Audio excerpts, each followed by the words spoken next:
Halo, kembali lagi dengan kami Java Football. Kali ini kami John dan Jo akan ngosan ya. Ngosan kali ini kami akan membahas kembali ke setelan pabrik. Nah, bagaimana ceritanya kok PSS Sleman kembali ke setelan pabrik?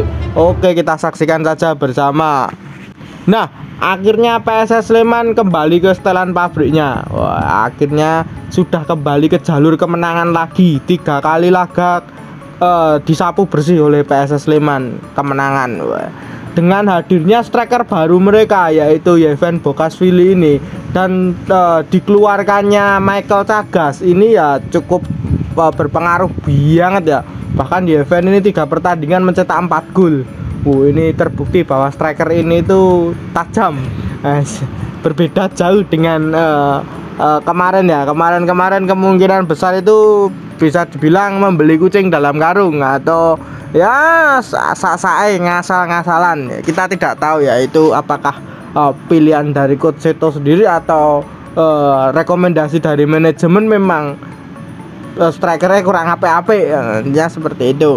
Nah, coach Seto sendiri kemarin menang melawan Barito ya, dengan skor juga cukup meyakinkan juga. Dengan skor 2-1 ya, ini skor yang cukup meyakinkan saat PSS Sleman bertandang di kandang Barito Putra ya. Barito padahal juga posisi dalam keadaan terpuruk saat ini. PSS Sleman juga ini juga tim akan bangkit ya. Akhirnya PSS Sleman ini posisinya saat ini melesat jauh ya dari bawah zona degradasi. Saat ini PSS Sleman bertengger di peringkat 11 dengan poin sama seperti Persis Solo juga. Persis Solo peringkat 12. Nah, PSS Sleman ini peringkat 11. Ya ini cukup langkah cukup bagus ya bagi PSS Sleman demi menghindari zona degradasi. Pola permainan mereka itu seperti terbentuk kembali yang kemarin Todd Ferry bermain cukup kurang bagus leg pertama. Saat laga di Maguwarjo, Todd Ferry ini cukup bermain bagus sekali. Nah, walaupun memang saat melawan Barito kemarin agak emosi ya, cukup puas lah kita dengan penampilan PSS Sleman kembalinya dengan format formasi ala coach Seto ini. Di sisi lain kita juga kaget juga mengeluarkan Valente ke Persebaya, itu kita juga cukup kaget. Loh, Valente padahal cukup bermain cukup bagus tapi dikeluarkan ya. Memang tengah dari PSS Sleman ini sebenarnya diisi oleh banyak orang, tapi peran Valente sendiri ini juga cukup penting bagi klub PSS Sleman di saat leg pertama kemarin ya. Tapi malah dikeluarkan, kita juga cukup kaget. Menurut pendapatmu Cuk, tentang kembalinya setelan pabrik PSS Sleman ini, hat-trick 3 laga beruntun menang terus ini gimana ini? Berarti memang kunci dari kesuksesan PSS untuk beberapa pertandingan kemarin itu memang pembelian Yevan ya. Berarti apa yang sering kita omongkan waktu itu soal PSS, soal Cagas itu bener 1000% bener loh. Ya kalau ada yang mendebat ya monggo. Tapi kalau faktanya memang faktor ketumpulan di lini serang PSS itu bener-bener terbukti sih di ketika Cagas itu berada di PSS dan ketika Cagas itu out dari PSS terus PSS Sleman mendatangkan Yevan kembali, benar-benar luar biasa ya. Jadi mungkin kepercayaan diri di penyerangan PSS itu hidup kembali ya. Mungkin dulu itu bingung ya arep ngoper sopo arep piye lah. Jadi karena memang striker ya kaya opong bingung atau biyen atau. Jadi ya sekarang itu bisa bangkit kembali, mencetak banyak kemenangan. Wah, lumayan sih peringkatnya ya ke peringkat 11 ini kan masih berapa pertandingan itu mungkin next match itu mungkin bisa lah ya sering mencetak kemenangan ya, minimal imbang lah. Ya betul sekali ya, PSS Sleman saat ini melesat ke peringkat 11 itu sangat betul. Mungkin bener juga kata si Cok tadi, kunci kemenangannya mungkin ada di striker PSS Sleman ini ya.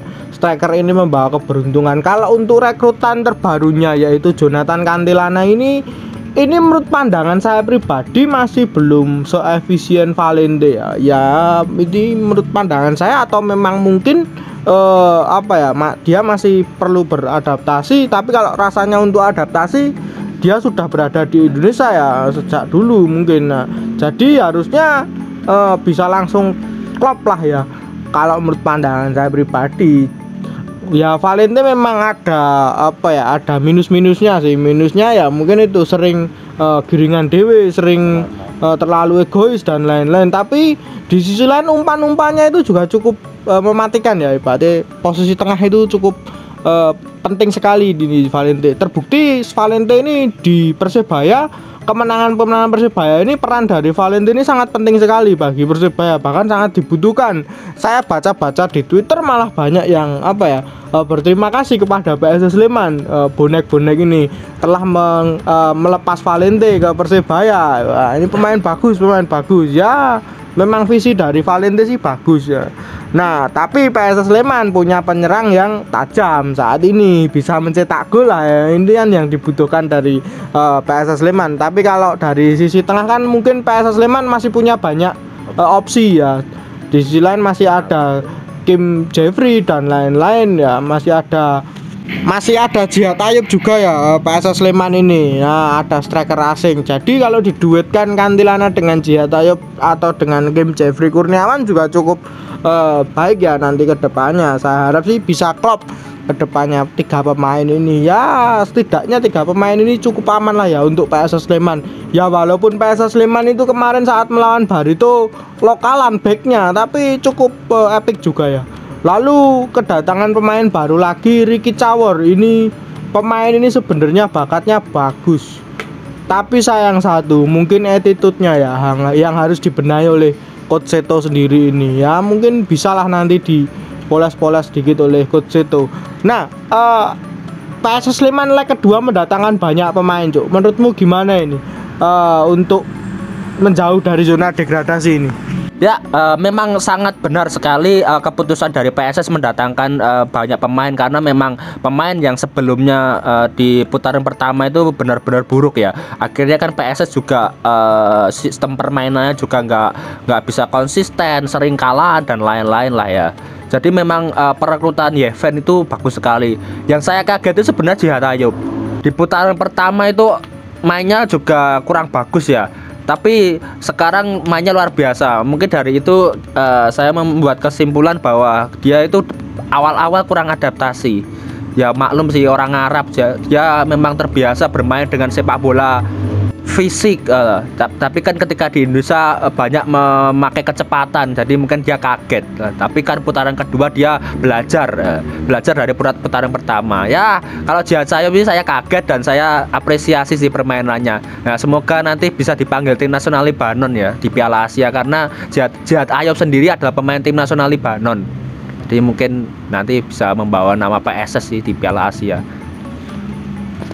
Ya betul, rekrutan terbaru dari PSS Sleman mungkin cukup banyak ya. Yang kami akan sebutkan mungkin ada Kevin Gomez. Ini juga pemain juga cukup potensial yang direkrut dari Persis Solo. Kevin Gomez sendiri ini sering mengisi bangku cadangan ataupun sering mengisi cadangan dari klub Persis Solo. Ya mungkin kurang dibutuhkan jadi cadangan, tapi bakatnya cukup luar biasa juga. Lalu ada Jonathan. Nah ini dari PSIS Semarang, perannya juga cukup penting di PSIS Semarang, sering mencetak gol bahkan, tapi dilepas oleh PSIS Semarang. Kita juga kurang tahu ini PSIS Semarang ini seperti apa. Lalu ada Haris Tuhaira, ini pemain PSS Sleman waktu Liga 2 dulu ya. Ini cukup andalan juga bagi Coach Seto ya. Mungkin ini ingin reunian lagi lah ya, Haris Tuhaira ini dengan PSS Sleman. Ya bakat-bakat yang dimunculkan cukup bagus lah. Saya harap sih PSS Sleman bisa bertahan seperti ini terus ya nantinya ke depannya, agar mungkin juga PSS Sleman ini bisa bangkit dari zona degradasi ataupun mungkin kembali ke visi mereka yang ingin target di Liga Asia ya. Tapi kalau untuk saat ini sih agak mustahil juga, tapi ya setidaknya bertahan dulu lah ya, daripada target terlalu tinggi-tinggi kita juga nggak muluk-muluk dari PSS Sleman ini. Harapanmu gimana ini, Cuk? Ya cukup realistis saja sih.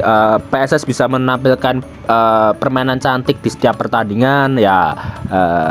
sering menuai kemenangan atau minimal imbang. Yo kalah yo rapopo sih, tapi jangan kayak kemarin putaran pertama sering kalah, itu ya jangan sampai lah. Ya peringkat 10 besar atau mungkin peringkat 11, 10, 9 di akhir musim itu udah bagus bagi PSS, karena memang ya kondisi putaran pertama sangat buruk ya. Ya realistis saja lah. Ya betul, 10 besar adalah realistis target PSS Sleman saat ini daripada itu. Nah mungkin itu dulu saja perbincangan kita tentang PSS Sleman ini. Sebenarnya saya mau bahas banyak, tapi waktu tidak memungkinkan. Cukup 10 menit saja. Nah mungkin itu dulu, jangan lupa like, comment, dan subscribe.